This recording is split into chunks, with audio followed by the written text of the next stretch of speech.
boa tarde. Eu decidi fazer vídeos sobre política, este vai ser o primeiro, e faço por duas razões. Primeiro, porque eu adoro falar sobre política, eu adoro pensar em política, e em segundo, porque ninguém sabe nada sobre política.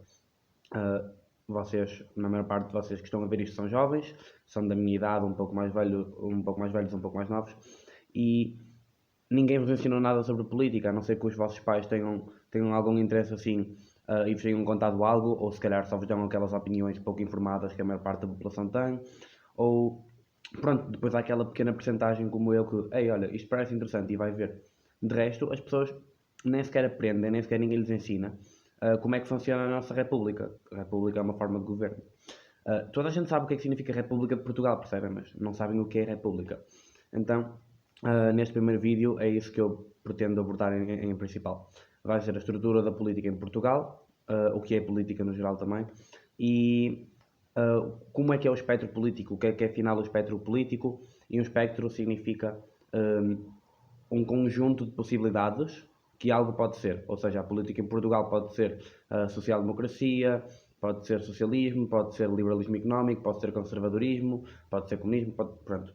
Percebem que os vários partidos podem assumir várias formas, várias ideologias e, portanto, existe todo um espectro de possibilidades.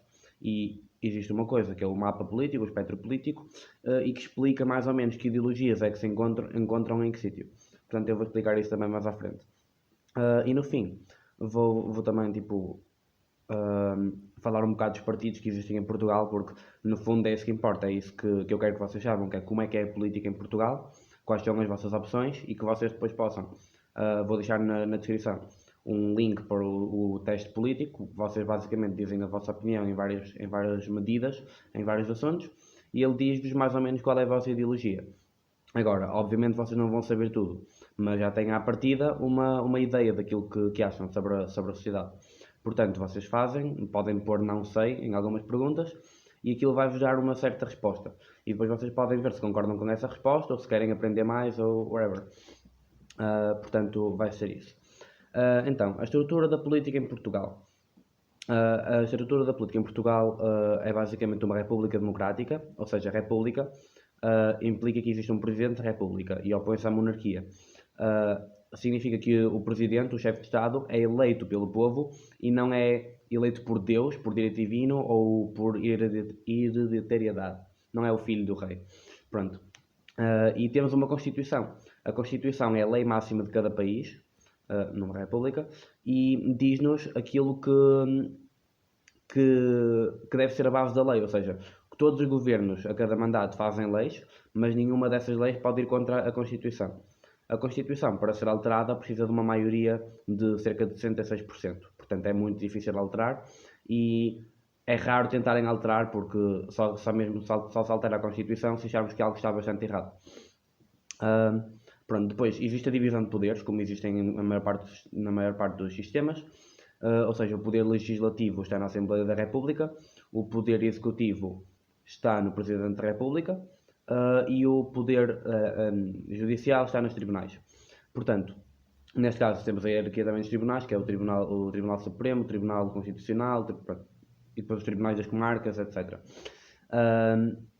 Portanto, depois, então, nós vivemos numa democracia, portanto, tanto a Assembleia da República como o Presidente são eleitos. Então, as eleições podem ser para as legislativas, que é a Assembleia da República, para o Presidente da República, para as autarquias, para os órgãos de autarquia do poder local, ou seja, basicamente câmaras municipais e juntas de freguesia, e depois também existem eleições para as regiões autónomas dos Açores e da Madeira. Existem, por fim, também as eleições para o Parlamento Europeu, porque fazemos parte da União Europeia e cada país deve escolher um certo número de deputados e elegê-los para irem lá representar-nos.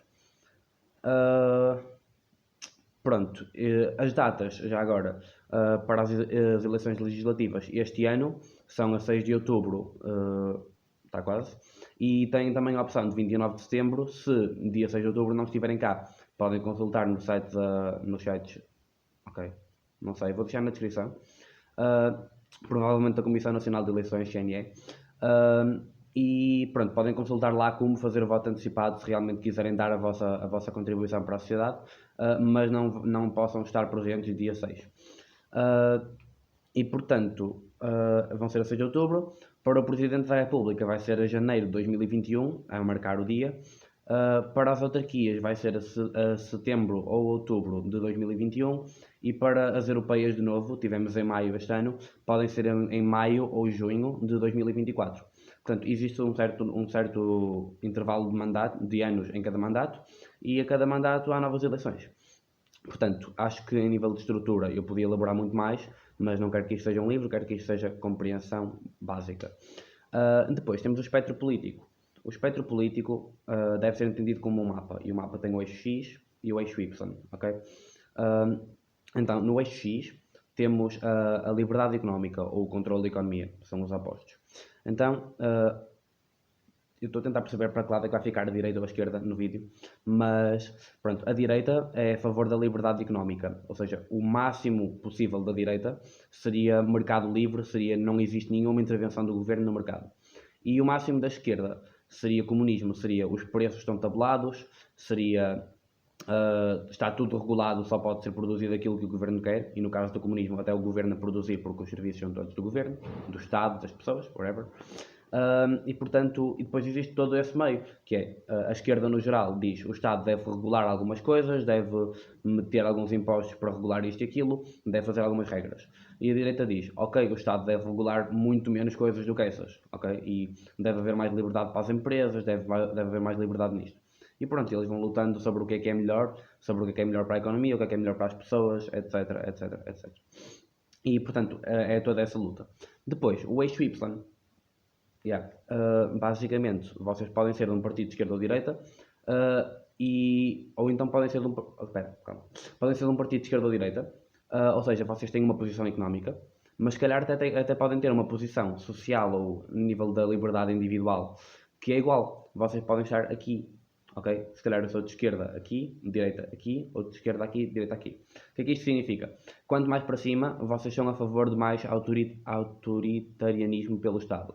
Ou seja, o Estado deve regular mais os costumes, o Estado se calhar até tem uma religião, no nosso caso o Estado é laico, o Estado deve impor algumas regras, por exemplo, não existe adoção por parte de casais homossexuais, se calhar os homossexuais são perseguidos, se calhar as mulheres não têm direito ao voto, pronto, isso é mais para cima, é mais a nível da tradição, e também temos a parte do autoritário, ou seja, se calhar mais acima neste eixo Y, significa que o Estado é a favor de vigilância, como na China, por exemplo. A China é um bom exemplo de esquerda autoritária. Existe vigilância em todas as ruas, existe um sistema de crédito social, ou seja, se eu fizer coisas que não são aprovadas, perco pontos, se eu fizer coisas que são aprovadas, ganho pontos, e basicamente o Estado não é controla, mas exige um certo comportamento de mim, e se eu não fizer o que eles querem, vou sofrer as consequências. Por exemplo, pessoas com baixos pontos nesse sistema não podem andar de autocarro. Pronto, e depois temos a parte liberal, que é a defesa dos direitos LGBT, a defesa dos direitos das mulheres, a defesa de todas as raças como se não houvesse uma diferença, a legalização das drogas leves ou mais abaixo ainda, defesa de todas as drogas, temos a defesa do porte de arma ou a regulação do porte de arma ou a proibição do porte de arma, temos todos esse tipo de assuntos e isso corresponde ao eixo Y. Se eu for mais liberal nesse eixo, então estou mais para baixo, se eu for mais autoritário, então estou mais para cima. E pronto, depois a nível de onde é que os partidos se situam neste espectro. Posso-vos dizer que o PCP é o mais à esquerda, o B é a seguir, depois o PAN, o PS. Atenção, no PAN, o PAN tenta não mostrar muita postura económica, tipo diz, nós não somos de esquerda nem de direita, mas acaba por ser de esquerda porque propõe grandes regulações à economia e podem consultar isso no programa deles.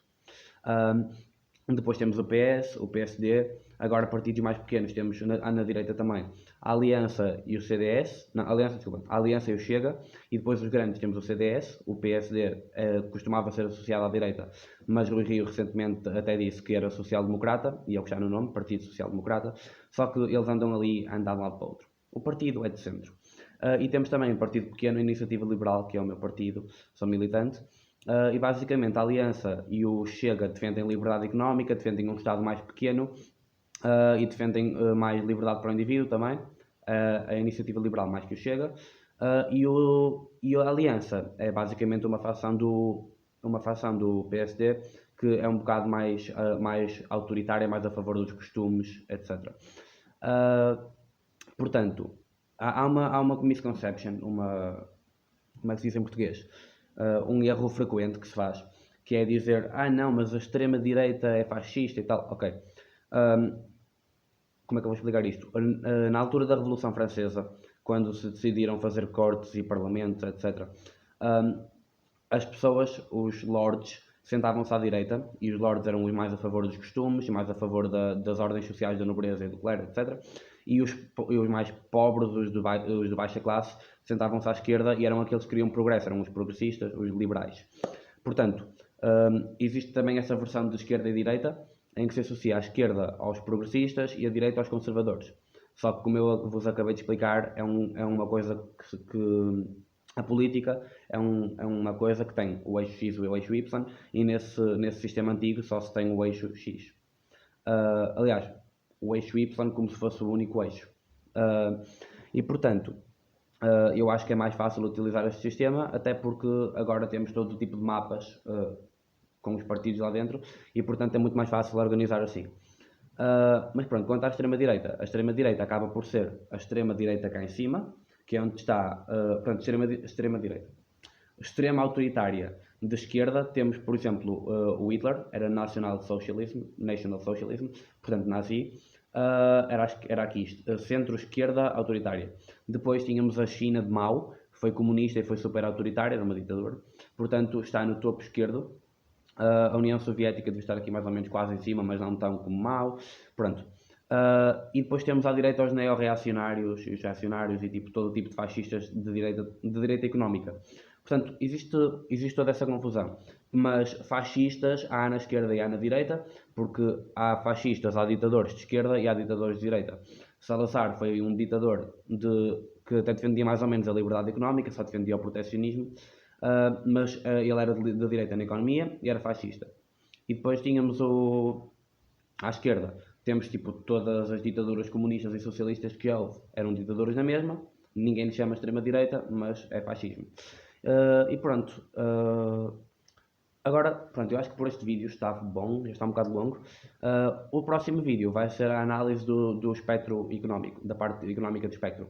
Ou seja, o que é que a esquerda defende exatamente, o que é que a direita defende exatamente, explorar mais um bocado e explicar o que é que são exemplos de medidas de esquerda e exemplos de medidas de direita e porque é que, e aqui vou começar, neste vídeo foi todo imparcial e no próximo vídeo vou começar a tomar parte, mas a explicar porque é que defendo o que defendo.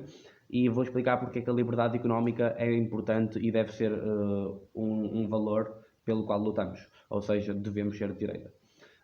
Portanto, esse vai ser o próximo vídeo e vocês estão completamente livres para argumentar comigo depois. Eu acho que vou cair para trás. E pronto, e vai ser essa análise. Agora, em termos de datas, eu provavelmente depois faço uma história no Instagram, que é onde vou publicar isto, para saber se vocês preferem que seja tipo, sei lá, todas as sextas-feiras, ou todos os sábados, ou whatever, ou se preferem que eu vá simplesmente pondo e aviso nas histórias quando é. Penso que a nível de definir um horário seria mais fácil agora, porque vão começar as aulas, e assim vocês sabem exatamente quando esperar se quiserem ver, mas vou deixar a vosso critério, vou fazer uma votação. Viva a democracia!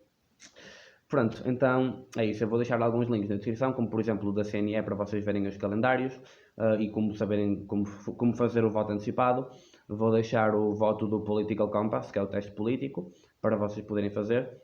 E aquilo tem várias perguntas, portanto, algumas vocês não vão saber responder. Podem mandar mensagem se quiserem, podem pesquisar no Google, podem simplesmente achar que sabem e fazer. A liberdade é vossa e, portanto, até ao próximo vídeo.